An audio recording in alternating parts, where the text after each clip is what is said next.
plus des deux fêtes, on a des événements. Alors, parmi les grands événements de l'islam, c'est la naissance du dernier messager, sallallahu alayhi wa sallam, la miséricorde envoyée aux univers. Alors, le Mawlid al-Nabi. Mawlid al-Nabi, c'est la naissance du dernier messager envoyé comme miséricorde aux univers, rahmatan lil alamin, comme Dieu indique dans le Coran. Évidemment, c'est un jour de bonheur pour diverses raisons, puisque effectivement, c'est grâce à lui que Allah nous a sortis, que Dieu nous a sortis des ténèbres de l'insouciance et du polythéisme vers les lumières du monothéisme et de la science et de l'amour de Dieu. C'est grâce à lui que nous sommes aujourd'hui musulmans. Alhamdulillah. Et donc, ce jour de naissance est un grand événement pour nous. Et les chroniqueurs, comme Ibn Hisham, Ibn Ishaq, ou même plus tard, Qadi Iyad dans son Shifa, eh bien, ils nous citent des événements miraculeux qui ont marqué ce jour de naissance et qui montrent la grande valeur du dernier messager.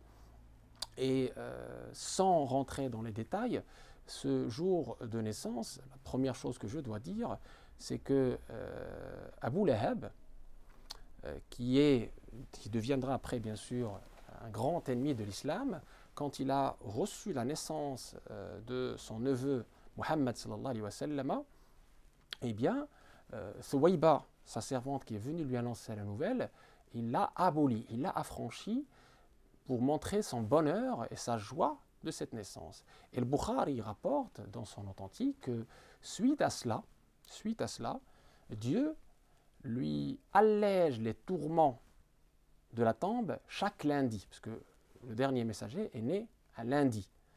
Il lui allège les tourments de la tombe chaque lundi parce que il avait, par joie et par bonheur, quand Thuwayba lui a annoncé la bonne nouvelle de la naissance de son neveu, il l'a affranchi. Et donc, qu'en est-il alors pour le croyant qui éprouve de la joie et du bonheur par cette naissance? C'est, vous savez, un négateur qui a éprouvé la joie et le bonheur par la naissance du cinéma musulman, il a reçu ce privilège d'allègement des souffrances et des tourments de la tombe pour lui chaque lundi. Qu'en est-il du croyant qui montre la joie par rapport à cette naissance?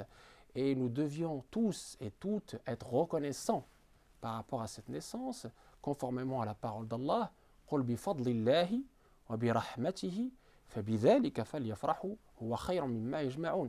N'est-ce pas par la grâce de Dieu et sa miséricorde que doivent se réjouir les êtres humains? Et quelle joie, quelle grâce plus grande que cette naissance qui nous a illuminé, qui a illuminé les mondes. Et effectivement, le Mawlid al-Nabi est un événement que le prophète lui-même a signalé comme important et qu'il a marqué, qu'il a entre guillemets fêté lui-même, puisqu'il jeûnait les lundis. Et on lui a posé la question: ô messager d'Allah, pourquoi vous jeûnez le lundi? Il a dit: c'est un jour où je suis né. C'est un jour où je suis né. Pour marquer justement l'importance de ce jour. Et donc, par reconnaissance à Dieu, pour ce grand bienfait, il le fêtait entre guillemets à sa façon, qui est de jeûner. Et puis les savants en parlaient du fait de célébrer cette naissance, comme par exemple Ibn al-Jawzi, comme Abu Shama, comme d'autres.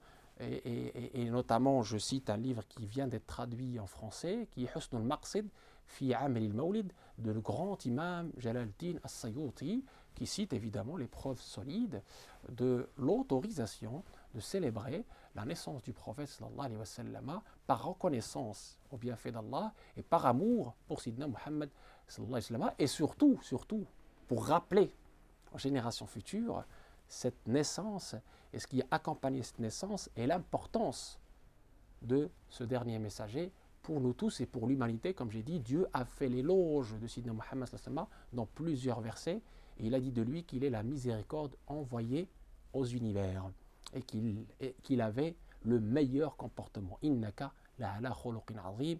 Et Allah nous a incité, nous a ordonné de suivre son modèle. Et pour suivre son modèle, il faut le connaître.